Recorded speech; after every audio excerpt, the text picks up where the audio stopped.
Hello students, स्वागत है आप सभी का आपके अपने यूट्यूब चैनल तेजस स्टडी पॉइंट। दोस्तों, आज की क्लास में हम लोग पढ़ने वाले हैं कक्षा 10 की एनसीईआरटी के 5वें अध्याय को, जिसका नाम है तत्वों का आवर्त वर्गीकरण। इस चैप्टर के अंदर हम लोग डोबेराइनर के त्रिक के बारे में पढ़ते हैं, न्यूलैंड के अष्टक नियम के बारे में, मेंडलीफ की आवर्त सारणी के बारे में और हमारी आधुनिक आवर्त सारणी के बारे में डिटेल से अध्ययन करेंगे। आपसे निवेदन है कि आप इस वीडियो को पूरा देखें और वीडियो आपको अगर पसंद आए तो वीडियो को लाइक और चैनल को सब्सक्राइब भी जरूर करें और साथ ही आपको वीडियो कैसा लगा है उसको कमेंट करके जरूर बताएं। तो शुरुआत करते हैं बिना देरी के। हमारे चैप्टर का नाम है तत्वों का आवर्त वर्गीकरण। तो सबसे पहले हम लोग ये देखेंगे कि तत्व होते क्या हैं। तो तत्वों की जो वो सिंपल सी एक परिभाषा है जिसको आप लोगों को याद रखनी है। बहुत आसान सी परिभाषा है। तत्व या रासायनिक तत्व ऐसे उन शुद्ध पदार्थों को कहा जाता है जो केवल एक ही परमाणु से मिलकर बने होते हैं। एक ही परमाणु से मिलकर बने हुए या एक ही परमाणु से बने हुए शुद्ध तत्वों को हम क्या कहते हैं? तत्व कहते हैं, या शुद्ध पदार्थों को तत्व कहते हैं।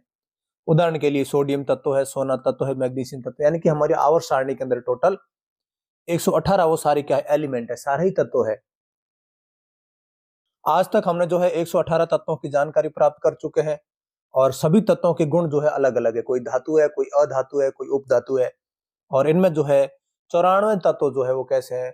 प्राकृतिक रूप से पाए जाते हैं, यानी कि प्रकृति में मौजूद है। और बाकी वाले जो है वो कैसे हैं? वो वैज्ञानिकों के द्वारा बनाए गए हैं। तत्वों का आवर्त वर्गीकरण क्या होता है? हमारे चैप्टर का नाम ही तत्वों का आवर्त वर्गीकरण। अभी तत्वों के आवर्त वर्गीकरण की जरूरत क्यों पड़ती है? तत्वों की ऐसी व्यवस्था जिसमें निश्चित अंतराल के बाद समान गुण वाले पदार्थ यानी कि तत्व उपस्थित हो, ऐसों को हम क्या बोलते हैं? ऐसे वर्गीकरण को क्या बोलेंगे? तत्वों का आवर्त वर्गीकरण। यानी कि तत्वों को इस प्रकार से अरेंज करो, इस प्रकार से जमा दो कि कुछ निश्चित अंतराल के बाद, यानी कि 10 का, 15 का, 12 का, किसी एक निश्चित अंतराल के बाद जो तत्व आए, उस तत्व के पहले वाले तत्व के जो है उसके गुण मिले, ताकि हम लोग जो है 118 तत्वों को जो है अलग अलग से सभी के रासायनिक गुणधर्म, सभी के जो है वो भौतिक गुणधर्म याद नहीं रख पाते तो हम लोग ऐसा है, इनको एक अलग अलग ग्रुप बांट देते हैं और अलग अलग ग्रुप के बारे में हमारा अध्ययन करना थोड़ा सा आसान होता है। इसलिए हमारे को क्या करना पड़ता है? तत्वों का आवर्त वर्गीकरण की आवश्यकता होती है। परिभाषा एक बार आप लोग वापस सुन ले। तत्वों की ऐसी व्यवस्था जिसमें निश्चित अंतराल के बाद समान गुण वाले पदार्थ के उपस्थित हो, यानी कि समान गुण वाले तत्व आ जाए, ऐसी व्यवस्था को हम कहते हैं तत्वों का आवर्त वर्गीकरण। अब हमारी शुरुआत करते हैं डोबेराइनर से त्रिक से। डोबेराइनर जो है वो पहले वैज्ञानिक थे जिन्होंने तत्वों के आवर्त वर्गीकरण की शुरुआत की थी। यानी कि सबसे पहले तत्वों को समूहों में बांटने का प्रयास किसने किया था? डोबेराइनर ने किया था। पहले देखो, जर्मन रसायनज्ञ थे डोबेराइनर, जिन्होंने 1817 में समान गुणधर्म वाले तत्वों को एक समूह में व्यवस्थित करने का प्रयास किया, यानी कि पहला प्रयास किया। उन्होंने जब तत्वों को उनके बढ़ते हुए परमाणु भार के अनुसार क्रमवार लगाया तो तीन तीन तत्वों के समूह प्राप्त हुए। जब उन्होंने बनाया तो उनको जो है कैसे? तीन तीन तत्वों के जो वो समूह प्राप्त हुए और तीन को हम जो है ट्रिपलेट बोलते हैं, यानी कि इसको हम लोग क्या बोलते हैं? डोबेराइनर का त्रिक। तो डोबेराइनर का त्रिक क्यों कहते हैं? क्योंकि डोबेराइनर ने जब इनको अरेंज किया तो इनको एक समूह के अंदर कितने तत्व प्राप्त हुए? तीन तत्व मिले। इन तीन तत्वों के बारे में इन्होंने जो सबसे महत्वपूर्ण बात बताई वो ये है, जो आप सभी को याद रखनी है। डोबेराइनर ने यह बताया कि त्रिक के मध्य तत्व का परमाणु भार जो होता है वो अन्य दो तत्वों के परमाणु भार का औसत होता है। यानी कि पहला, दूसरा, तीसरा, पहले का परमाणु द्रव्यमान और तीसरे का परमाणु द्रव्यमान का जब आप एवरेज निकालोगे, औसत निकालोगे, तो एवरेज क्या निकलेगा? दूसरे का परमाणु द्रव्यमान। एग्जाम्पल से यहां समझे, ये सारा जो है डोबेराइनर का त्रिक बनाया हुआ है, जिसमें लिथियम, सोडियम और पोटेशियम एक ही वर्ग के हैं। लिथियम का जो परमाणु द्रव्यमान है वो 7 है, पहला। और तीसरा कौन है? पोटेशियम। और पोटेशियम का परमाणु द्रव्यमान कितना है? 40 है। तो 7 और 40 कितना होगा? यानी कि 39 है। तो 39 है तो आप यहाँ पे 39 लिखो। 39 और 7 कितना हो गया? 46। अब 46 का आप एवरेज निकालोगे तो बटे 2 करोगे, क्योंकि 1 और 2 दो संख्या है, तो आपका जो एवरेज कितना निकल के आएगा? 23। और 23 किसका परमाणु द्रव्यमान है? सोडियम का। उसी प्रकार कैल्शियम और बेरियम के परमाणु भार का जो आप एवरेज निकालोगे तो आपका जो है वो ये इसका स्ट्रोंशियम क्या आएगा? कैल्शियम और आयोडीन का, क्लोरीन और आयोडीन का जब आप परमाणु भार का द्रव्यमान निकालोगे, उनका परमाणु द्रव्यमान का औसत निकालोगे तो वो कितना आएगा? ब्रोमीन के परमाणु भार के बराबर आएगा। यानी कि आपको इनको सबको याद रखने की जरूरत नहीं है, ये एक उदाहरण जरूर याद रखें, लिथियम, सोडियम और पोटेशियम। अब हमारा दूसरा नियम है न्यूलैंड का अष्टक नियम। न्यूलैंड जो है एक अंग्रेज वैज्ञानिक थे, यानी कि ब्रिटिश वैज्ञानिक थे। 1866 में इन्होंने जो है तत्वों के परमाणु भार को जो है आरोही क्रम के अंदर व्यवस्थित किया। एक बात आप दोस्तों याद रखें, 4 प्रकार के हम परमाणु आवर्त सारणी के अंदर हमारा जो है या आवर्त नियम, आवर्त वर्गीकरण के अंदर 4 प्रकार के वैज्ञानिकों के बारे में पढ़ते हैं। कौन कौन? पहले डोबेराइनर, दूसरे न्यूलैंड, तीसरे मेंडलीफ और चौथे कौन है? हेनरी मोजले, यानी कि आधुनिक आवर्त नियम वाले। शुरुआत के जो 3 वैज्ञानिक थे, इन्होंने जब भी आवर्तों के वर्गीकरण की कोशिश की, जब भी आवर्तों को जो है यानी कि जब भी तत्वों को उन्होंने वर्गीकरण की कोशिश की, व्यवस्थित किया, तो उन्होंने किसको आधार बनाया? इन्होंने एटॉमिक मास यानी कि परमाणु द्रव्यमान को उनका आधार बनाया। परमाणु द्रव्यमान के अनुसार, यानी कि सबसे कम है वो पहले आएगा, उसके बाद वाला, उसके बाद उससे ज्यादा परमाणु द्रव्यमान वाला, उसके बाद उसके, यानी कि इन तीनों डोबेराइनर, न्यूलैंड और मेंडलीफ, इन तीनों ने जो परमाणु की व्यवस्थित किया वो किसके आधार पर किया? परमाणु द्रव्यमान के आरोही क्रम में व्यवस्थित किया। उन्होंने सबसे कम परमाणु द्रव्यमान वाले तत्व हाइड्रोजन से शुरू किया, और उस समय जो है न्यूलैंड के समय जो टोटल कितने तत्व ज्ञात थे? 56 तत्व ज्ञात थे। तो 56वें तत्व थोरियम पर इसको जो है खत्म कर दिया। न्यूलैंड ने तत्वों को बढ़ते हुए परमाणु भार के क्रम में व्यवस्थित किया, तो उन्होंने एक चीज नोटिस की। क्या चीज नोटिस की? वो सबसे इंपॉर्टेंट है। उन्होंने ये पाया कि प्रत्येक 8वें तत्व के गुण पहले वाले तत्व के समान, यानी कि उन्होंने ऐसे व्यवस्थित किया 1 2 3 4 5 6 7 8 9 10, यानी कि उन्होंने ये देखा कि जब इन्होंने आरोही क्रम के अंदर, यानी कि छोटे से बड़े परमाणु द्रव्यमान के अंदर इन्होंने व्यवस्थित किया, उन्होंने देखा कि जो पहले नंबर पे आया था इसके गुण और ये जो 8वें नंबर पे आ रहा है इसके गुण बराबर समान है। यानी कि इसके बाद और 8वें नंबर पे, यानी कि जो 15वें नंबर पे आएगा उसके गुण उसके बराबर आएंगे। यानी कि प्रत्येक 8वें गुण के जो है तत्वों के गुण क्या होते हैं? एक जैसे होते हैं। और 8वें गुण के तत्व होते हैं, इसलिए हम लोग बोलते हैं इसको अष्टक बोलते हैं, न्यूलैंड का अष्टक नियम। और 8वें तत्व के गुण इन्होंने इसलिए भी कहा था, इन्होंने इसकी तुलना जो है संगीत के अष्टक से की, क्योंकि संगीत में आपको पता है कि सा, रे, गा, मा, पा, दा, नी, और उसके नी के बाद वापस क्या आता है? वापस सा आता है। यानी कि सा से शुरू होकर 8वां वापस क्या आता है? सा। इसलिए उन्होंने ये कहा था कि इनकी जो व्यवस्था वो किस प्रकार से दिखती है? संगीत के अष्टक की तरह दिखती है। इसलिए इनके नियम को हम क्या कहते हैं? न्यूलैंड का अष्टक सिद्धांत कहते हैं। वापस सुन ले, इन्होंने जब बढ़ते हुए परमाणु भार के अंदर व्यवस्थित किया न्यूलैंड ने, तब उन्होंने पाया कि प्रत्येक 8वें गुण के तत्वों के जो गुण है वो पहले वाले तत्वों के समान है। इसलिए जो है इन्होंने इसकी तुलना जो है संगीत के अष्टक से की, और इसीलिए इनके गुण का नाम या फिर इनके सिद्धांत का नाम क्या हो गया? न्यूलैंड का अष्टक सिद्धांत। उदाहरण दे रखा है, लिथियम और सोडियम धातु जो है वो समान गुण के हैं। ये कैसे पता चलेगा? ये आप यहां से देखो, यहां से helium, hydrogen, helium, lithium, sorry helium तो नहीं था उस समय, क्योंकि अक्रिय गैसों की खोज जो है न्यूलैंड के समय नहीं हुई। तो हाइड्रोजन, लिथियम, बेरिलियम, बोरोन, इस प्रकार से। तो लिथियम के गुण जो किसके जैसे मिलेंगे? सोडियम के जैसे। हाइड्रोजन के फ्लोरीन के जैसे, बेरिलियम के मैग्नीशियम के जैसे। इन्होंने ये बताया था कि जो 8वां तत्व है, यानी कि टोटल कितने तत्व है? ये 7 है, तो 7 के बाद ये आएगा 8वां। तो प्रत्येक 8वें तत्व के गुण जो कैसे हैं? समान है। और ऊपर लिखा हुआ सा, रे, गा, मा, पा, धा, नी, और वापस उसके बाद क्या आता है? सा। या फिर अंग्रेजी में जो संगीत के अष्टक है उसको बोलते हैं डो, रे, मी, फा, डो, रे, मी, फा, सो, ल, टी। ये आपको याद रखने की कोई जरूरी नहीं है। यहाँ पर पीछे लिखा होता है कि उन्होंने जो है हाइड्रोजन से शुरू करके थोरियम तक खत्म किया, यहाँ तो जिंक पे खत्म हो रहा है। ये जो है पूरी सारणी नहीं है उनकी, पूरा नियम नहीं है। आप यहाँ से देखोगे तो उन्होंने टोटल जो है कितने तत्व लिए थे? 56। ये 56 नहीं हो रहे यहाँ पे। अब न्यूलैंड के अष्टक सिद्धांत की जो है कुछ लिमिट्स थी, यानी कि कुछ सीमाएं थी। उन्होंने कुछ बातें बताई, वो जो है फॉलो नहीं हो रही थी। कौन कौन सी बातें? यह नियम केवल कैल्शियम धातु तक ही लागू होता है। इसके बाद प्रत्येक 8वें तत्व के गुण जो है पहले तत्व से नहीं मिलते। कैसे?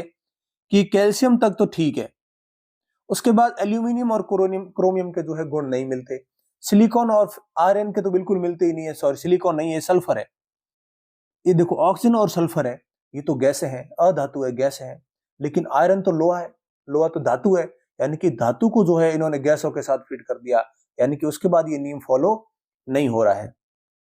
इसका नियम जो है कहां तक फॉलो हो रहा है? सिर्फ कैल्शियम तक ही ये जो है नियम फॉलो हो रहा है। उसके बाद कोई नियम जो है वो फॉलो नहीं हो रहा। न्यूलैंड ने नए तत्वों की कोई कल्पना नहीं की, इसलिए नए तत्वों के गुण इस सारणी से मेल नहीं खाते। यानी कि उन्होंने ये सोचा कि जो 56 तत्व है यही रहेंगे, उसके बाद कोई नए तत्वों की खोज नहीं होगी। तो उन्होंने 56 तत्वों के हिसाब से अपनी सारणी को बनाया। उसके बाद जब नए नए तत्वों की खोज की गई तो उनको जगह देना काफी मुश्किल हो गया। सारणी में तत्वों को समंजित करने के लिए न केवल 2 तत्वों को एक साथ रख दिया, बल्कि असमान तत्व जिनके गुणों में कोई समानता नहीं थी उनको भी एक साथ रख दिया। उन्होंने एक ही बॉक्स के अंदर दो तत्वों को तो रखा ही रखा, उसके साथ उन्होंने क्या गलती की, ऐसे तत्वों को साथ में रख दिया जिनके गुण मेल ही नहीं खाते। जैसे ये कोबाल्ट और निकल के गुण जो है ज्यादा मेल नहीं खाते। और उसके बाद इन्होंने ये कर दिया कि जो ऑक्सीजन और सल्फर ये गैस है, और गैसों के साथ इस वर्ग के अंदर इन्होंने क्या कर दिया, धातुओं को कर दिया। नाइट्रोजन और फास्फोरस गैस है, और उसके साथ जो है मैग्नीज धातु को करा लगा दिया।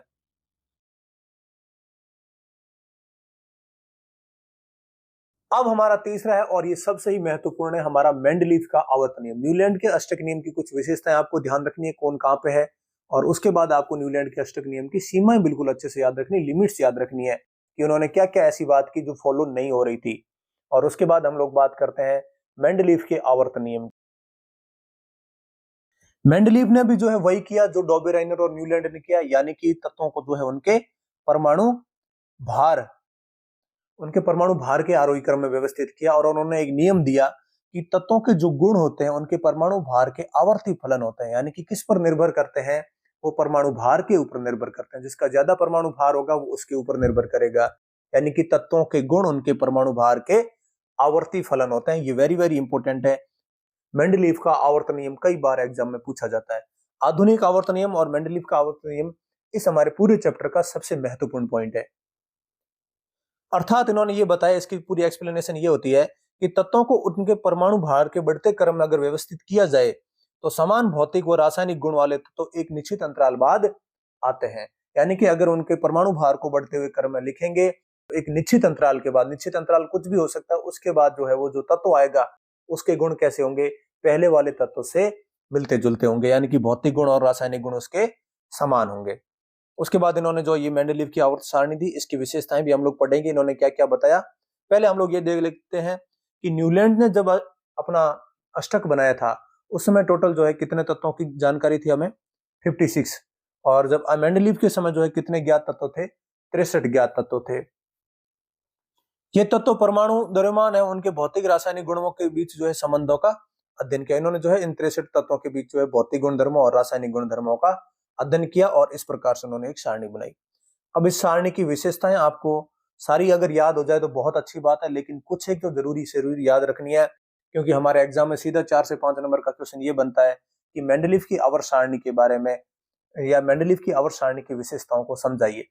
फिर आपको उससे पेज भरना होता है, तो फिर आपको कुछ ये तो इतनी तो याद होनी ही चाहिए। मेंडलीव ने अपनी आवर्त सारणी में तत्वों को परमाणु भार के बढ़ते हुए क्रम में व्यवस्थित किया, यानी कि पहले ये जो सबसे कम ये से इस प्रकार व्यवस्थित किया। आप ऐसा ना कर दें कि सबसे कम इसका, फिर उसके बाद ज्यादा उसका, फिर उससे ज्यादा इसका, फिर उससे ज्यादा इसका। इन्होंने इस प्रकार से व्यवस्थित नहीं किया, उन्होंने जो इस पर क्षैतिज जो है उस प्रकार से व्यवस्थित किया, यानी कि सबसे कम जैसे 1 2 3 4 इस प्रकार से, जिसका सबसे कम है उसको यहां रखा, उसके बाद जैसे ऐसे दाएं से लेके दाएं तक इन्होंने जो व्यवस्थित किया। और जिस प्रकार व्यवस्थित किया, इसको उन्होंने क्या किया, इन 37 पंक्तियों को उन्होंने श्रेणियां कहा, उन्होंने श्रेणियों के अंदर बांट दिया।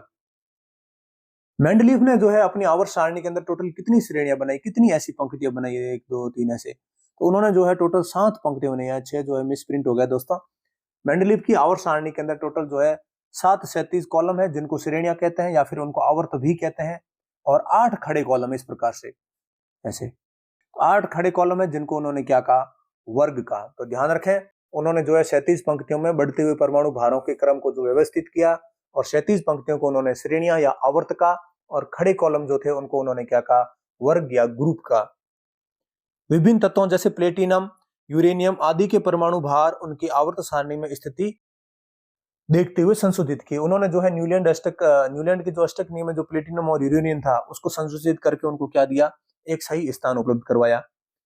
मेंडलीव ने आवर्त सारणी में कुछ नए खोजे जाने वाले तत्वों के लिए स्थान छोड़ दिए, यानी कि मेंडलीव को पता था कि न्यूलैंड ने जो गलती की थी कि उन्होंने कहा था कि अब नए कोई भी तत्व खोजे नहीं जाएंगे, और उन्होंने अपनी आवर्त सारणी बना दी। उसके बाद जब नए तत्वों की खोज हुई तो उनकी आवर्त सारणी में जो उनके लिए जगह ही नहीं थी। तो मेंडलीव ने पहले से ये तैयार करके रखा था कि अगर कोई नया तत्व खोजा जाएगा तो उसके लिए उन्होंने जगह छोड़ दी। जैसे उसके बाद कौन कौन से तत्व खोजे गए, जैसे स्कैंडियम है, गैलियम है, जर्मेनियम है, इनके लिए जो है एक इन तत्वों की खोज नहीं हुई थी, फिर भी इन्होंने जो है मेंडलीव ने इनके लिए जगह रखी थी। अतः आवर्त सारणी को नए तत्वों की खोज के लिए प्रेरित किया। फिर उन्होंने ये बताया था कि भाई आवर्त सारणी में नए नए तत्व और आएंगे। जब आप अगर उस समय जो है, जिस समय मेंडलीफ ने आवर्त सारणी बनाई, उस समय जो है ये अक्रिय गैसें हैं, जैसे हीलियम, नियॉन, ये अक्रिय गैसों की खोज नहीं थी, ऑर्गन है, इनकी खोज ही नहीं हुई थी। लेकिन फिर भी अगर खोज होती तो फिर इनकी मेंडलीफ की आवर्त सारणी पर कोई प्रभाव नहीं पड़ता। क्यों नहीं पड़ता? क्योंकि पिछली व्यवस्था को छेड़े बिना अक्रिय गैसों का पता लगने पर इन्हें अलग समूह में रखा जा सकता है, यानी कि एक अलग से ग्रुप बना के उसको मेंडलीफ की आवर्त सारणी के पास ऐड कर दो, यानी कि वो किसी भी प्रकार से मेंडलीफ की आवर्त सारणी को डिस्टर्ब नहीं करती। अब उनकी जो है मेंडलीफ की आवर्त सारणी की भी कुछ कुछ कमियां रह गई। कौन कौन सी कमियां रह गई? पहली कमी तो ये रह गई कि मेंडलीफ ने जो है हाइड्रोजन के बारे में कुछ ज्यादा नहीं बताया कि हाइड्रोजन धातु है, एक हाइड्रोजन अधातु है, एक हाइड्रोजन जो है हेलोजन की तरह काम करता है, यानी कि क्लोरीन, फ्लोरीन, आयोडीन इनकी तरह कार्य करता है, या लिथियम और सोडियम सोडियम की तरह धात्विक गुण दर्शाता है। तो मेंडलीफ की आवर्त सारणी में हाइड्रोजन जो है वो सही स्थान नहीं ले पाया, यानी कि हाइड्रोजन को सही स्थान नहीं दे पाए, जिससे ये हुआ कि धातु और अधातु के गुणों को समझने में बहुत ही कठिनाई हुई। दूसरा है समस्थानिक और समभारिकों को जो है उन्होंने आवर्त सारणी में स्थान देना बहुत ही कठिन हो गया। जैसे आप देखो, इन्होंने बढ़ते हुए परमाणु भार में जो है व्यवस्थित किया, लेकिन आप देखो कार्बन के 3 समस्थानिक, एक कार्बन जिसका परमाणु द्रव्यमान 12 है वही कार्बन है, एक का परमाणु द्रव्यमान 13 है वो भी कार्बन है, एक का परमाणु द्रव्यमान 14 है वो भी कार्बन है। 12 वाले को उन्होंने स्थान दे दिया, 13 वाले के लिए उन्होंने जगह नहीं रखी कि भाई 13 वाले कार्बन को जो वो कहां रखें, ये समस्थानिक कहां रखें। इन समस्थानिकों को रखने के लिए उनके सामने क्या आ गई? मुसीबत आ गई, क्योंकि इसका परमाणु द्रव्यमान 13 है, तो 13 वाला यानी कि नाइट्रोजन के साथ उनको रख नहीं सकते, तो किसके साथ रखें? फिर उनके साथ क्या हुआ? उनको रखना बहुत ही मुश्किल हो गया। कुछ विभिन्न गुणों वाले तत्वों को एक साथ रख दिया। जैसे उन्होंने देखो क्या किया, लिथियम, सोडियम और पोटेशियम भी बहुत ही ज्यादा क्रियाशील धातु है। हमने पहले, दूसरे, तीसरे 3 चैप्टर में हर बार पढ़ा है। क्रियाशीलता के क्रम में सोडियम और पोटेशियम तो सबसे ऊपर, बहुत ही ज्यादा क्रियाशील है, जबकि ये कॉपर है, सिल्वर है और सोना, चांदी और सोना जो है ये बहुत ही कम क्रियाशील है। हमने क्रियाशीलता में देखा सबसे नीचे क्रियाशीलता में आता है, यानी कि अल्प क्रियाशील वालों को एक साथ रख दिया, यानी कि इन्हीं के ग्रुप में जो है इनको रख दिया। ये बहुत ही गलत किया। कैसे? यहां से देखो आप, ये लिथियम, सोडियम और पोटेशियम है, इसके साथ उन्होंने क्या रख दिया? कॉपर को रख दिया, चांदी को रख दिया और सोने को रख दिया। और ये जो है बहुत ही कम क्रियाशील होते हैं ये तीन तो, और ये तीन बहुत ज्यादा क्रियाशील होते हैं, तो इनके गुण आपस में मेल नहीं खाते, फिर भी इनको जो है एक ग्रुप में रख दिया गया। ये जो है उनकी जो है क्या थी, कुछ मेंडलीफ की आवर्त सारणी की कुछ कमियां थी। और साथ में इन्होंने लेंथेनॉइड और एक्टिनॉइड के बारे में भी कुछ ज्यादा नहीं बताया, यानी कि जो हम आधुनिक आवर्त सारणी में जो 2 श्रेणियां पढ़ते हैं जिसको हम लेंथेनॉइड और एक्टिनॉइड बोलते हैं, इनके बारे में भी इन्होंने कोई ज्यादा नहीं बताया। तो ये थी हमारी आवर्त सारणी, मेंडलीफ की आवर्त सारणी, जिसकी विशेषताएं और उनकी कमियां हमने पढ़ी। इनको आप एकदम जो है न्यूलैंड के अष्टक नियम को आप बेसिक पढ़े, डोबेरेनर के ट्रिक को भी थोड़ा थोड़ा याद रखें, लेकिन मेंडलीफ की आवर्त सारणी को सबसे इंपॉर्टेंट, आधुनिक आवर्त सारणी से भी हमारा सबसे ज्यादा इंपॉर्टेंट है मेंडलीफ की आवर्त सारणी, तो उसको ज्यादा से ज्यादा बार रिवाइज जरूर करें। अब हम लोग पढ़ रहे हैं आधुनिक आवर्त सारणी। आधुनिक आवर्त सारणी 1913 में हेनरी मोजले ने बताया कि तत्वों के परमाणु द्रव्यमान की तुलना में उनका जो परमाणु संख्या है वो अधिक आधारभूत गुणधर्म है। हेनरी मोजले ने बताया कि जो तीनों वैज्ञानिक यानी कि डॉबे, राइनर, न्यूलैंड और मेंडलीफ जो गलती कर रहे हैं, वो गलती ये है कि वो हर बार क्या कर रहे हैं, उनके परमाणु द्रव्यमान को उनके बढ़ते हुए क्रम में लिख रहे हैं, लेकिन ऐसा नहीं होना चाहिए। उनसे अच्छा, यानी कि तत्वों के गुण जो है वो परमाणु द्रव्यमान से अच्छा किस पर निर्भर करते हैं? वो परमाणु संख्या पर निर्भर करते हैं। अभी परमाणु संख्या तो मैंने आपको क्लास 9th में भी बताई थी, अब और बता देता हूं कि कभी भी कोई भी परमाणु होता है, उसके नाभिक होता है, नाभिक में जो प्रोटॉन होते हैं, उन प्रोटॉनों की संख्या को हम क्या कहते हैं? परमाणु संख्या कहते हैं। यानी कि किसी भी परमाणु के नाभिक में उपस्थित प्रोटॉनों की संख्या को क्या बोलते हैं? हम परमाणु संख्या बोलते हैं, जिसको Z से दर्शाते हैं। तो आधुनिक आवर्त सारणी में हेनरी मोजले ने बताया कि परमाणु द्रव्यमान की तुलना में तत्वों के लिए सबसे अच्छा गुणधर्म क्या हो सकता है? परमाणु संख्या हो सकती है। इसलिए उन्होंने जो है मेंडलीफ की आवर्त सारणी को, मेंडलीफ के आवर्त नियम को खारिज करके उन्होंने अपना नया आवर्त नियम बताया कि तत्वों के गुणधर्म उनकी परमाणु संख्या के आवर्त फलन होते हैं, यानी कि उनकी परमाणु संख्या के ऊपर निर्भर करते हैं। मेंडलीफ ने क्या बताया था कि तत्वों के गुणधर्म उनकी परमाणु द्रव्यमान के आवर्त फलन होते हैं, ये नहीं होता, उनकी परमाणु संख्या के आवर्त फलन होते हैं। ये जो है इस पीरियोडिक टेबल के बारे में हम थोड़ी सी देर बाद चर्चा करेंगे, फिर भी आप ध्यान रखें हाइड्रोजन से शुरू करके इन्होंने जो वो सारे तत्व 118 तत्वों को यहाँ पे जगह दी है, और ये क्या होती है? अक्रिय गैसें।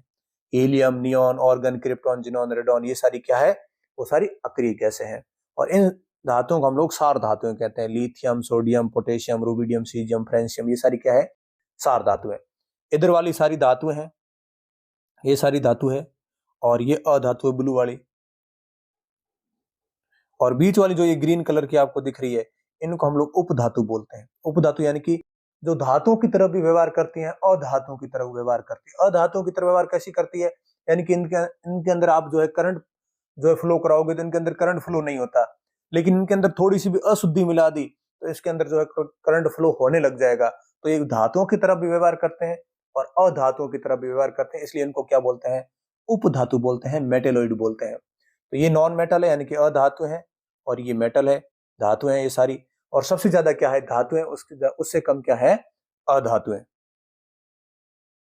अब मेंडलीव की आवर्त सारणी की कुछ कमियां जो है वो आधुनिक आवर्त नियम आते ही, आधुनिक आवर्त सारणी आते ही वो कमियां दूर हो गई। कौन कौन सी, समस्थानिकों को जगह स्पष्ट हो गई, यानी कि समस्थानिकों को जो है सही जगह मिल गई। मेंडलीव सही जगह नहीं दे पाए थे, क्यों नहीं दे पाए थे, क्योंकि उनका तो जो था परमाणु द्रव्यमान था। लेकिन समस्थानिक में क्या होता है, जैसे कार्बन है, एक का भार 12 होता है, एक का 13 होता है, एक का 14 होता है, लेकिन सबकी परमाणु संख्या तो 6 ही होती है। तो 6 होती है तो उनको जो है एक ही बॉक्स में रख लो, क्योंकि एक उन्होंने क्या किया था, हेनरी मोजले ने, उन्होंने जो बॉक्स बनाए थे वो परमाणु संख्या के आधार पर बनाए थे। तो इनकी परमाणु संख्या तो अलग है ही नहीं, परमाणु संख्या अलग नहीं है, तो इनको समस्थानिकों को जगह जो है वो कार्बन के साथ दे दो। फिर उन्होंने क्या किया था, कोबाल्ट जिसकी परमाणु संख्या 27 है और वो निकल की परमाणु संख्या 28 है, उससे पहले आएगा। उन्होंने पहले क्या किया था कि कोबाल्ट को पहले तो लिखा, लेकिन कोबाल्ट का परमाणु द्रव्यमान जो वो निकल से ज्यादा है, तो फिर वो कंफ्यूज थे कि कोबाल्ट का अगर परमाणु द्रव्यमान निकल से ज्यादा है, लेकिन कोबाल्ट को पहले क्यों लिख रहे हैं। यहां उन्होंने बता दिया कि कोबाल्ट को पहले लिखना इसलिए जरूरी है कि कोबाल्ट का जो परमाणु संख्या वो 27 है और निकल की परमाणु संख्या 28 है, इसलिए कोबाल्ट क्या आएगा, पहले आएगा। यहां से आप देखो, आप सारी बातें मैं आपको समझाते हुए चलूंगा। ये देखो, कोबाल्ट को इन्होंने पहले जरूर लिखा, लेकिन कोबाल्ट को या फिर इन 8 ग्रुप में एक साथ ही लिख दिया, यानी आयरन, कोबाल्ट और निकल को सबको साथ में लिख लिया। तो इन्होंने ये देखो, कोबाल्ट का जो परमाणु द्रव्यमान वो ज्यादा होता है, निकल का परमाणु द्रव्यमान कम होता है, लेकिन जो है निकल फिर भी बाद में आएगा, क्योंकि निकल की परमाणु संख्या जो होती है वो कितनी होती है, 28, और कोबाल्ट की कितनी होती है, 27 होती है। उसके बाद है परमाणु संख्या सदैव पूर्ण संख्या होती है, इसलिए हाइड्रोजन और हीलियम के बीच में कोई तत्व नहीं आएगा। यानी उन्होंने जो क्या किया, अपने ही आवर्त सारणी के अंदर हाइड्रोजन को एकदम सही स्थान दिया कि हाइड्रोजन आएगा कहां, कहां रहेगा। उन्होंने कहा हीलियम से हमेशा पहले रहेगा, क्योंकि हीलियम का जो परमाणु क्रमांक है वो 2 है, तो हाइड्रोजन का परमाणु क्रमांक 1 है। तो उन्होंने जो है सही तरीके से हाइड्रोजन को स्थान अवेलेबल करवाया। तो ये सारी प्रॉब्लम्स जो मेंडलीव की आवर्त सारणी में हुई थी वो सभी प्रॉब्लम्स दूर कर दी इन्होंने। अब आधुनिक आवर्त सारणी में कुछ तत्वों की स्थिति के बारे में आप लोगों को पता करना है। कुछ मैंने बता दिया कि जो लेफ्ट साइड है वो सारी धातु हैं और राइट साइड वो अधातु हैं, और बीच में जो ग्रीन कलर की हमें दिखी थी वो क्या थी, उपधातुएं थी।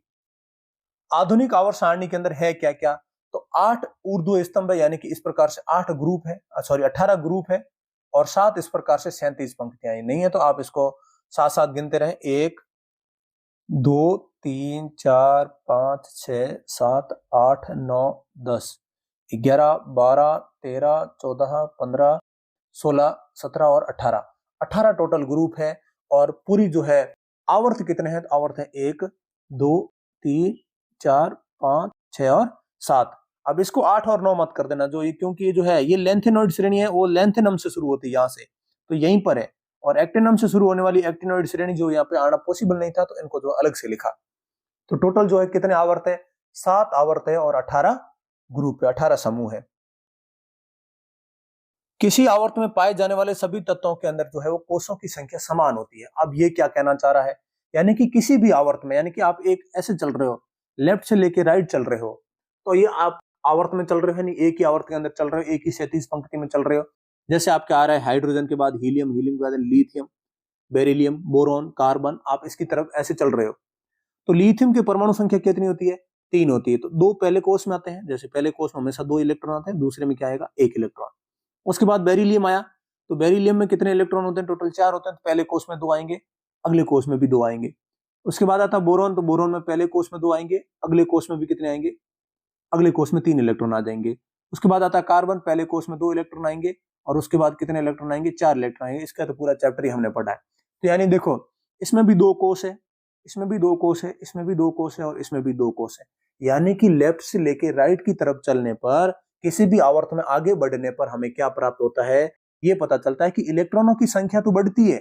इलेक्ट्रॉन तो इसमें 1 है, इसमें 2 है, इसमें 3 है, इसमें 4 है, लेकिन कोषों की संख्या नहीं बढ़ती। कोष तो उतने ही रहते हैं। बाह्यतम कोष जो है, यानी कि इसके अंदर 2 कोष है, तो सबसे इधर वाले के अंदर भी कितने कोष रहेंगे, 2 ही कोष रहेंगे। ये बात आपको ध्यान रखनी है। ये बात अपने पूरे चैप्टर की बहुत ही इंपॉर्टेंट बात है। हमारे बार बार बात, हम जब धातु और अधातुओं के गुणधर्मों के बारे में बात करेंगे तो ये आपको बात अब आपको यहां से समझ में आ गई, तो आगे आपके लिए बहुत ही आसान हो जाएगा कि धातुओं और अधातुओं के गुणधर्मों को समझना। बात मैं एक बार और रिपीट कर देता हूं ताकि आपको और अच्छे से समझ में आ जाए कि किसी भी आवर्त में आप लेफ्ट से लेकर राइट की तरफ चलोगे, कितना भी आगे बढ़ोगे, तो इलेक्ट्रॉनों की संख्या भले ही बढ़ जाए, इलेक्ट्रॉनों की संख्या तो बढ़ेगी, लेकिन कोषों की संख्या वही रहती है। यानी कि कोष अगर पहले वाले में 2 है तो अंतिम वाले में भी कितने रहेंगे, 2। लेकिन समूह में नीचे जाने पर कोषों की संख्या क्या होती है, बढ़ती है। समूह में ऊपर से नीचे आ रहे हो तो कोष जो है बढ़ते जाएंगे, एक एक कोष बढ़ता जाएगा। कैसे? जैसे हाइड्रोजन है, हाइड्रोजन में कितने कोष है, 1। हाइड्रोजन के जस्ट नीचे कौन आता है, लिथियम, है ना। आज देखो, हाइड्रोजन, हाइड्रोजन के नीचे लिथियम, लिथियम के नीचे सोडियम। इन तीनों से आप समझ जाओगे कि कैसे होता है। तो हाइड्रोजन के कोष कितने हैं, 1 कोष है। लिथियम में कितने परमाणु संख्या होती है, 3। तो 3 कैसे होगा, तो 2 इसमें आएगा और 1 बाहरी कोष में आ जाएगा, यानी कि 1 कोष बढ़ गया। सोडियम की परमाणु संख्या कितनी होती है, 11। 11 होगी तो कैसे, 2 जो है पहले कोष में आएंगे, 8 अगले कोष में आएंगे, 8 और 2 10 और तीसरे कोष में 1 इलेक्ट्रॉन आएगा। यानी कि यहां से आप एक बात नोटिस करो कि जब आप वर्गों में ऊपर से नीचे की तरफ आते हो तो हर एक एक स्टेप पार करते जाते हो तो एक एक कोष की संख्या बढ़ती जाती है। तो ऊपर से नीचे जाओगे तो कोषों की संख्या बढ़ेगी।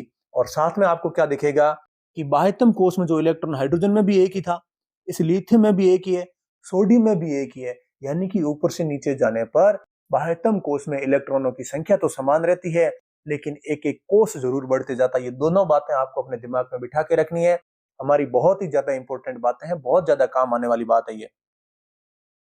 तो समूह में हाइड्रोजन, लिथियम, सोडियम, पोटेशियम, इनमें जो है क्या है, ऊपर से नीचे जाने पर संयोजी इलेक्ट्रॉनों की संख्या तो हमेशा 1 ही रहेगी, यानी कि समान रहेगी, लेकिन एक एक कोष जो है वो क्या होगा, बढ़ता जाएगा।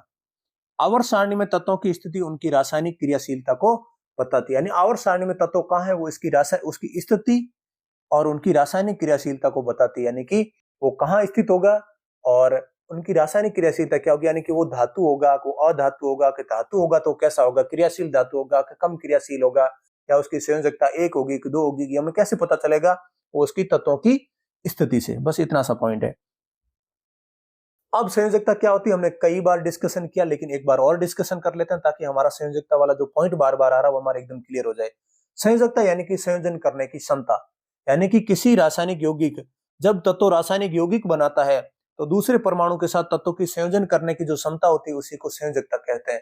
यहां से समझ में नहीं आया तो इस परिभाषा को समझ लो। बाह्यतम कोष को पूरा करने के लिए तत्व क्या करते हैं, या तो इलेक्ट्रॉन को छोड़ देते हैं, या इलेक्ट्रॉन को ग्रहण करते हैं, या फिर कार्बन जैसे परमाणु क्या करते हैं, इलेक्ट्रॉन की शेयरिंग करते हैं, इलेक्ट्रॉन को साझा करते हैं। यानी कि बाह्यतम कोष को पूरा करने के लिए इलेक्ट्रॉन लेने, इलेक्ट्रॉन देने और साझा करने की, जितने इलेक्ट्रॉन साझा करने की जरूरत होती है वो तत्वों की क्या कहलाती है, संयोजकता कहलाती है। उदाहरण के लिए पहले आप इस इमेज को देखें, उसके बाद ये तीसरा वर्ग को बात करेंगे। सोडियम है, सोडियम की परमाणु संख्या 11 होती है, मैग्नीशियम 12, उसके बाद aluminium, silicon, phosphorus, sulphur, chlorine और आर्गन। ये परमाणु क्रमांक बढ़ते हुए क्रम में है। तो इनको लिखेंगे कैसे, तो पहले आपको पता है पहले कोष में 2 इलेक्ट्रॉन आते हैं, उसके बाद 8 आते हैं। 8 और 2 कितने होंगे, 10। तो इनमें 8 और 2 सब में कितने आ जाएंगे, 10 10, तो 2 कोष में आ जाएंगे। उसके बाद इसके अंदर 11 है, सोडियम के अंदर 1 तीसरे कोष में आएगा, तीसरे कोष में मैग्नीशियम के अंदर 2 आएगा, एल्यूमिनियम के अंदर 3 आएगा, सिलिकॉन के अंदर 4 आएगा, फास्फोरस के अंदर 5 आएगा, सल्फर के अंदर जो 6 आएगा, क्लोरीन के अंदर 7 आएगा और ऑर्गन के अंदर 8 आएगा। आपको ये पता है कि अपना अष्टक पूरा करने के लिए बाह्यतम कोष में कितने इलेक्ट्रॉन होने चाहिए, 8।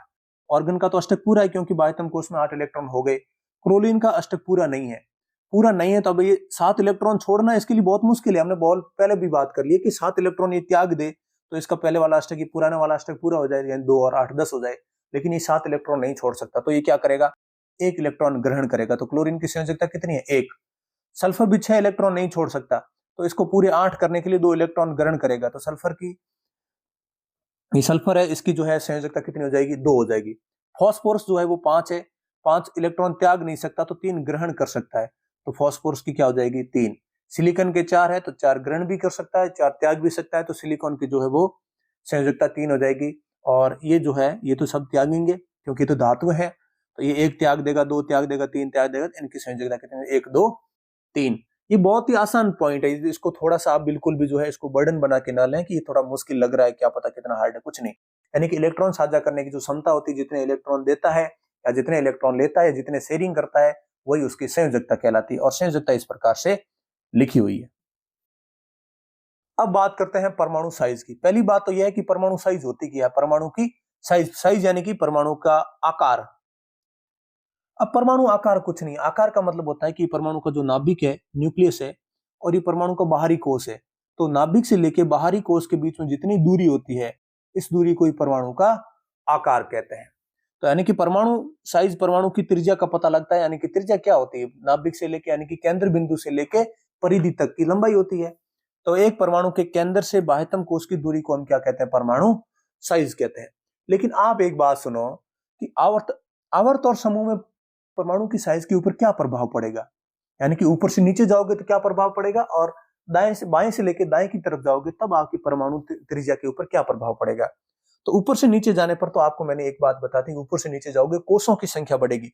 पहले देखो एक कोष होता है, उसके बाद 2 आएंगे, उसके बाद 3 हो जाएंगे, उसके बाद 4 हो जाएंगे, ऊपर से नीचे जैसे भी जाओगे तो कोषों की संख्या बढ़ेगी। कोषों की संख्या बढ़ रही तो आपको ऑब्वियस सी बात दिख रही है, इसकी परमाणु त्रिज्या इतनी सी है, उसके बाद इतनी है, इसके बाद इतनी है, उसके बाद इतनी है, यानी कि परमाणु संख्या क्या हो रही है, सॉरी परमाणु आकार क्या हो रहा है, बढ़ता जा रहा है, परमाणु की साइज क्या हो रही है, बढ़ रही है। तो समूह में ऊपर से नीचे की तरफ आने पर परमाणु की त्रिज्या बढ़ती है, क्योंकि नए कोषों की संख्या बढ़ती है, जिससे नाभिक से बाह्यतम कोष की दूरी क्या होती है, ज्यादा होती जाती है। अब देखो बाएं से दाएं जाने पर क्या होता है, तो ये इमेज देखो, इस इमेज से आप लोग समझ जाओगे। पहले मैंने आपको ये बता दिया कि आप बाएं से लेके लेफ्ट से लेके राइट की तरफ जाओगे तो इलेक्ट्रॉन तो बढ़ेंगे, इलेक्ट्रॉन जरूर बढ़ेंगे, लेकिन जो कोष होगा वो कोष क्या रहेगा, सेम रहेगा, यानी कि वो दूसरे कोष में बढ़ रहे हैं तो दूसरे कोष में ही इलेक्ट्रॉन बढ़ेंगे, तीसरा कोष आएगा ही नहीं। जब कोषों की संख्या समान रहेगी तो क्या होगा, जैसे यहाँ पे बेरिलियम और बोरोन का उदाहरण दे रखा है। बेरिलियम में जो है इसकी परमाणु संख्या 4 होती है, हाइड्रोजन, हीलियम, लिथियम और बेरिलियम। इसके और बोरोन की क्या होती है, 5, यानी कि ये थोड़ा राइट में आता है। अब 5 होती ज्यादा होती तो इसकी परमाणु संख्या पर क्या प्रभाव पड़ेगा, यानी कि परमाणु साइज के ऊपर, परमाणु आकार के ऊपर क्या प्रभाव पड़ेगा। तो यहां से समझो बेरिलियम तत्व है, बेरिलियम के अंदर 4 प्रोटॉन है और 4 ही क्या है, इलेक्ट्रॉन। तो जितने इलेक्ट्रॉन है उतने ही प्रोटॉन होते हैं। प्रोटॉन के ऊपर क्या होता है, धन आवेश होता है, यानी कि प्लस आवेश होता है, नाभिक में हमेशा प्लस आवेश होता है। और इलेक्ट्रॉन के ऊपर क्या होता है, माइनस। और ये बात हमारी सदाबहार सत्य है कि माइनस जो है वो इलेक्ट्रॉन है, जो उसको कौन खींचेगा अपनी तरफ, वो प्रोटॉन हमेशा अपनी तरफ खींच के रखेगा, क्योंकि जो ऑपोजिट चार्ज होते हैं, विपरीत आवेश होते हैं, वो एक दूसरे को क्या करते हैं, आकर्षित करते हैं। तो अब देखो ये 4 प्रोटॉन है, 4 प्रोटॉन इन 2 इलेक्ट्रॉन को आपस में अपनी तरफ आकर्षित कर रहे हैं। और बोरोन में जाओगे तो बोरोन की परमाणु संख्या 5 है, तो बोरोन के अंदर प्रोटॉन कितने हैं, प्रोटॉन 5 होंगे। आप ही बताओ मेरे को कि 4 प्रोटॉन ज्यादा अपनी तरफ खींचेंगे या 5 प्रोटॉन जो है इलेक्ट्रॉन को अपनी तरफ खींचने की ताकत ज्यादा रखेंगे। तो ऑब्वियसली बात है कि जो ज्यादा प्रोटॉन होंगे तो उनके पास पावर भी ज्यादा होगी, और जितनी ज्यादा पावर होगी उतना ही ज्यादा वो खींच के रखेंगे, और जितना ज्यादा खींच के रखेंगे तो परमाणु त्रिज्या जो है वो कम होती जाएगी, ना कि ज्यादा। तो बात यह है, सिंपल सी बात है, आपको 2 बातें आपको ध्यान रखनी है, जो समझ में आ गए तो और अच्छी बात है, नहीं तो आप इसको याद करके रखें, गांठ बांध के रखें कि लेफ्ट से लेके राइट की तरफ जाएंगे तो क्या होगा, परमाणु की साइज जो है, परमाणु की साइज वो कम होती जाएगी, और अप टू डाउन आएंगे, नीचे आते जाएंगे तो परमाणु की साइज क्या होगी, बढ़ेगी, क्योंकि कोषों की संख्या बढ़ रही है। अब बात कर रहे हैं धात्विक गुण और अधात्विक गुण धर्मों के बारे में। धात्विक गुणधर्म और अधात्विक गुण धर्मों के लिए आपको एक रेफरेंस याद रखना है कि हम किसके लिए याद करें, कैसे पता चलेगा कि ये धात्विक गुण होता है, ये अधात्विक गुण होता है। तो धात्विक और अधात्विक गुणों में पता करने के लिए हमको ये ध्यान रखना है कि धात्विक गुण उसको कहते हैं, धातु वो होते हैं जो इलेक्ट्रॉन को त्याग देते हैं। जितना जल्दी इलेक्ट्रॉन त्यागेंगे वो उतनी ही अच्छी धातु होगी, क्योंकि उनका गुणधर्म होता है इलेक्ट्रॉन त्यागना। और अधातु के लिए इलेक्ट्रॉन ग्रहण करना, यानी कि जो जितना जल्दी इलेक्ट्रॉन को ग्रहण करेगा वो उतनी ही अच्छी अधातु मानी जाएगी, और जो जितना मुश्किल से इलेक्ट्रॉन को ग्रहण करेगा वो उतनी ही बुरी अधातु मानी जाएगी। अब यहां से आप लोग समझो, जो मैं बात बताना चाह रहा हूं धात्विक गुण धर्मों के बारे में। मेटेलिक कैरेक्टर, ये डायग्राम बना रखा है, इसको मैं आपको बाद में समझाऊंगा, पहले मैं आपको बताऊंगा कैसे होता है। पहले तो आप लोगों को ये बताऊं कि ऊपर से नीचे आ रहे हैं, तो ऊपर से नीचे आ रहे हैं तो सब में देखो कोषों की संख्या बढ़ रही है, लेकिन संयोजकता जो बाह्य इलेक्ट्रॉन है वो उसकी जो है सेम रहेगा। जैसे लिथियम में बाहरी इलेक्ट्रॉन 1 है, यहां से थोड़ा इसको मैं जूम कर लेता हूं। सोडियम में भी बाहरी इलेक्ट्रॉन 1 है और पोटेशियम भी बाह्य इलेक्ट्रॉन 1 है। अब देखो लिथियम के ऊपर जो है, लिथियम के कितने इलेक्ट्रॉन है? 3 इलेक्ट्रॉन, 3 प्रोटॉन है। सोडियम के अंदर 11 प्रोटॉन है और इसके अंदर कितने हैं? इसके अंदर 19 प्रोटॉन है, यानी कि 19 इसका परमाणु संख्या है। तो आप सुनो, इसके अंदर 19 प्रोटॉन इसको खींच के रखेंगे, इसको जो है 11 प्रोटॉन इसको खींच के रखेंगे, इसको 2 प्रोटॉन खींच के रखेंगे। लेकिन ये देखो, ये 19 प्रोटॉनों से बहुत ज्यादा दूर है। ये एक पेरेंट्स की तरह काम करते हैं, जो ये होता है ना, क्या बोलते हैं, नाभिक। ये नाभिक जो है पेरेंट्स की तरह काम करता है। और ये पेरेंट्स जो है, जब कोई भी बच्चा बहुत ज्यादा दूर होगा तो वो पेरेंट्स जो उस बच्चे पे इतनी नजर नहीं रख पाते। घर पे बच्चा है तो घर के ऊपर वो ध्यान रखते हैं, बच्चों के साथ, बच्चे के साथ जो उनके फ्रेंड्स का भी ध्यान रखते हैं कि वो कहाँ जा रहा है, किसके साथ घूम रहा है, किसके साथ खेल रहा है। लेकिन बच्चा जितना ज्यादा दूर होता है उनके ऊपर ध्यान इतना नहीं रह पाता, नहीं रह पाता, तो ये कभी भी अपनी मर्जी से घूमने निकल जाता है। तो यानी कि जो जितना ज्यादा दूर है वो उसको जो है इनको चकमा देके निकलना इसके लिए बहुत आसान है। और जो आसानी से निकल जाता है वो धातु क्या होती है? वो धातु बहुत ही अच्छी धातु होती है। और लिथियम जो है, लिथियम में देखो, ये तो अपने पेरेंट्स के जस्ट पास में है, और पेरेंट्स के जो जस्ट पास में रहता है वो क्या होगा? पेरेंट्स के पास में रह रहा है, पास में रह रहा है, पेरेंट्स उसको ऊपर नजर रखेंगे, उसको कहीं जाने वाने नहीं देंगे, अपने दोस्तों के साथ घूमने नहीं देंगे, यानी कि इसको जो है आसानी से निकालना बहुत ही मुश्किल होगा। यानी कि ये धातु है, धातु तो है ही, लेकिन ये धातु थोड़ी कम क्रियाशील है और ये धातु जो है थोड़ी अच्छी धातु है। तो यहां देखें धातु गुणधर्मों के बारे में। आवर्त में बाएं से दाएं जाए, आवर्त वाली बात बाद में कर रहा हूं, मैं पहले समूह बता रहा हूं। समूह में ऊपर से नीचे जाने पर धात्विक गुण बढ़ता है। धात्विक गुण बढ़ता क्यों है? क्योंकि संयोजकता इलेक्ट्रॉनों पर नाभिक की आवेश, यानी नाभिक का प्रभाव घटता है। नाभिक यानी कि पेरेंट्स, पेरेंट्स का प्रभाव घटता है तो बाहरी इलेक्ट्रॉन आसानी से निकल जाता है। अब बात करते हैं आगे, आवर्तों में आगे जाने पर क्या होगा। अब देखो, आवर्त में जब आप आगे बढ़ रहे हो तो यानी कि जैसे बाह्यतम कोश की बात कर रहा हूं, अंदर वाले कोश की बात नहीं कर रहा। इसके बाह्यतम कोश में 2 इलेक्ट्रॉन है, इसके बाह्यतम कोश में 3 इलेक्ट्रॉन है और इसके बाह्यतम कोश में 4 इलेक्ट्रॉन है। अब धात्विक गुण की बात करें तो इधर देखो, बीच में क्या होता है? नाभिक होता है। नाभिक क्या करता है? इन इलेक्ट्रॉन को खींच के रखता है। नाभिक क्या करता है? इन इलेक्ट्रॉनों को खींच के रखता है। नाभिक जब खींच के रखेगा तो नाभिक, देखो नाभिक के अंदर क्या होता है? प्रोटॉन। और प्रोटॉन यानी कि नाभिक यानी कि जो पेरेंट्स, पी से प्रोटॉन, पी से पेरेंट्स। अब जितना आगे जाओगे लेफ्ट से लेके राइट की तरफ, जितना राइट की तरफ जाओगे उतने ही प्रोटॉन बढ़ेंगे, क्योंकि परमाणु संख्या बढ़ रही है। परमाणु संख्या क्या होती है? परमाणु संख्या ही तो प्रोटॉनों की संख्या होती है। जितना आगे जाओगे प्रोटॉनों की संख्या बढ़ेगी। प्रोटॉनों की संख्या बढ़ेगी यानी कि पेरेंट्स क्या होंगे? पेरेंट्स ज्यादा पावरफुल होंगे, पेरेंट्स के पास पावर ज्यादा है, पेरेंट्स ज्यादा स्ट्रिक है। पेरेंट्स ज्यादा स्ट्रिक है यानी कि इन जो है इलेक्ट्रॉनों को क्या करके पकड़ के रखते हैं। इलेक्ट्रॉन छूट नहीं पाते क्योंकि पेरेंट्स के कंट्रोल में रहते हैं। पेरेंट्स के कंट्रोल में रहते हैं यानी कि इलेक्ट्रॉन नहीं छोड़ पाते, नहीं छोड़ पाते यानी कि उसके अंदर धातुओं का गुण कम होता है। यानी कि आवर्त में बाएं से लेके दाएं जाने पर धात्विक गुण कम होता है, क्योंकि इलेक्ट्रॉनों के ऊपर पेरेंट्स का जो है वो आवेश बढ़ता है, यानी कि पेरेंट्स का जो प्रभाव बढ़ता है। पेरेंट्स को नाभिक, नाभिक का आवेश बढ़ता है, क्योंकि प्रोटॉन बढ़ रहे हैं तो प्रोटॉन का जो है उनकी प्रभाव जो वो ज्यादा बढ़ेगा। इलेक्ट्रॉन को जो है छोड़ के जाना बहुत ही मुश्किल हो जाएगा, यानी कि बच्चे का घर से बाहर निकलना, पेरेंट जितने ज्यादा स्टिक होंगे घर से निकलना उतना ही मुश्किल होता है। तो इलेक्ट्रॉन त्यागने की प्रवृत्ति भी घट जाती है। आफ्टर ऑल बात यह है कि आप लेफ्ट से लेकर राइट तक जाओगे तो मेटेलिक प्रॉपर्टी घटेगी, और ऊपर से नीचे जाओगे यानी कि अप टू डाउन जाओगे तो मेटेलिक प्रॉपर्टी बढ़ेगी, धात्विक गुण बढ़ेगा, क्योंकि जितना ज्यादा दूर रहेगा इलेक्ट्रॉन उतना ही आसानी से निकल जाता है। यहां से देख लो कि आप ऊपर से नीचे जाओगे तो मेटेलिक कैरेक्टर जो है वो इंक्रीज होता है। ऊपर से नीचे जाओगे तो मेटेलिक कैरेक्टर इंक्रीज होता है, और इधर जाओगे तो नॉन मेटेलिक कैरेक्टर इंक्रीज होता है। मेटेलिक कैरेक्टर तो क्या होता है? कम होता है। अब बात करते हैं अधात्विक गुणों की। अधात्विक गुण जो है, अधातुएं विद्युत ऋणात्मक होते हैं। यहां से मैंने ये पॉइंट मिस करते शायद। धातुएं इलेक्ट्रॉन त्याग कर धनात्मक आयन बनाते हैं, क्योंकि धातु हमेशा इलेक्ट्रॉन को छोड़ती है, और जो धनात्मक आयन बनाते हैं इसलिए इनको हम क्या बोलते हैं? विद्युत धनात्मक तत्व कहते हैं धातुओं को। और अधातु इलेक्ट्रॉन को ग्रहण करती है, और ग्रहण करती है तो उनके ऊपर माइनस आवेश आता है, तो इसलिए हम इनको क्या बोलते हैं? विद्युत ऋणात्मक तत्व कहते हैं अधातुओं को। अधातुएं सारणी में दाईं ओर पाई जाती है, दाईं ओर यानी कि ये जो आवर्त सारणी इस तरफ क्या होगी, अधातुएं होगी। अधातुएं दाईं ओर पाई जाएगी, दाईं ओर पाई जाएगी यानी कि इसका मतलब आपको पता चल रहा है कि इधर अधातुओं का गुणधर्म कम होगा, यानी कि लेफ्ट से राइट जाओगे अधातुओं का गुणधर्म बढ़ेगा। लेकिन मैं आपको सारी बातें बता देता हूं कि क्यों बढ़ेगा। जैसे ही आप लेफ्ट से राइट जा रहे हो तो क्या होगा, प्रोटॉनों की संख्या तो बढ़ रही है, कोस तो वही है, लेफ्ट से राइट जा रहे हो कोस तो वही है, लेकिन प्रोटॉन बढ़ते जा रहे हैं। प्रोटॉन बढ़ रहे हैं यानी कि पेरेंट्स बहुत ही स्ट्रिक्ट होते जा रहे हैं, स्ट्रिक्ट होते जा रहे हैं। जैसे ही कोई आपका नया दोस्त बनेगा तो आपके पेरेंट्स उसके ऊपर भी नजर रखेंगे, है ना, कि कोई भी नया दोस्त यानी कि पास में कोई और इलेक्ट्रॉन आया तो वो इलेक्ट्रॉन जो है जितने दूर, जितने ज्यादा प्रोटॉन होंगे उतने ही ज्यादा पेरेंट्स स्ट्रिक्ट होंगे। यानी कि जैसे पास में कोई और दोस्त आया, उस दोस्त के ऊपर भी आपके पेरेंट्स की नजर बन जाएगी कि ये दोस्त आपका कैसा है, अच्छा दोस्त है, तो उसको जो है आसानी से आपकी दोस्ती में शामिल कर देंगे, नहीं तो उनको नहीं आने देंगे।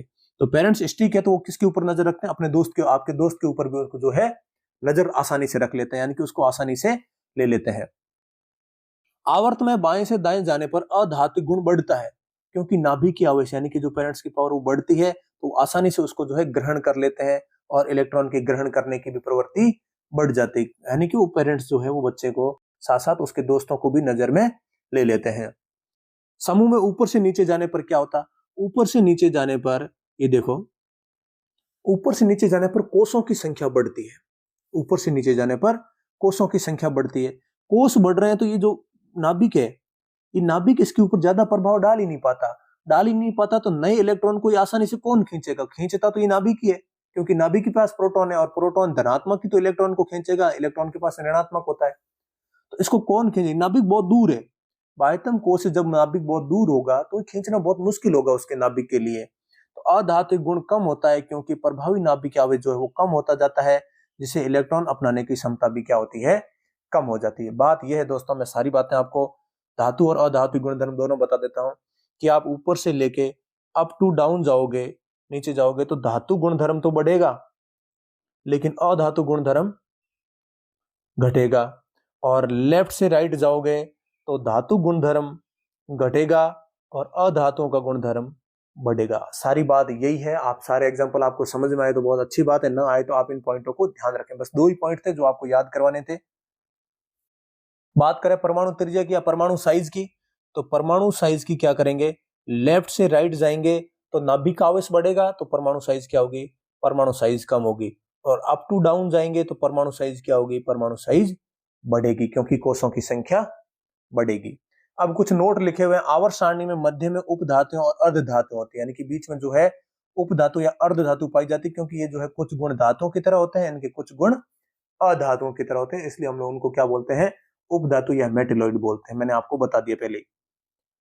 ये जो पॉइंट आपको मैंने अम्ल और क्षार वाले चैप्टर में भी बताया था, एक बार और भी ध्यान रखें कि धातु के जो ऑक्साइड होते हैं वो सारी प्रकृति के होते हैं, लेकिन अधातु के जो ऑक्साइड होते हैं वो कैसे होते हैं, अम्लीय प्रकृति के। और क्यों होते हैं, क्योंकि धातु के ऑक्साइड जो वो अम्ल के साथ क्रिया करके लवण और जल देते हैं, और अधातु के ऑक्साइड जो है वो क्षार के साथ क्रिया करके लवण और जल देते हैं, तो इसलिए वो अम्ल और क्षारीय प्रकृति के हो जाते हैं। साथ ही हमने ये भी पढ़ा था कि धातु ऑक्साइड जो क्षारीय प्रकृति के भी हो सकते हैं और अम्लीय प्रकृति के भी हो सकते हैं, क्योंकि वो अम्ल और क्षार दोनों के साथ अभिक्रिया करके क्या बनाते हैं, लवण और जल बनाते हैं। जैसे हमने जिंक ऑक्साइड के बारे में पढ़ा था, सारे एग्जाम्पल हमने धातु और अधातु में पढ़े भी थे, तो उनको हम लोग बोले थे उभयधर्मी ऑक्साइड। तो आप इसको आप कमेंट करके बता सकते हैं कि उभयधर्मी ऑक्साइड किन्हें कहेंगे, आप इसकी परिभाषा मेरे को कमेंट करके बताएं, तो मैं ये सोचता हूँ कि आपने तीसरा चैप्टर भी अच्छे से पढ़ा था।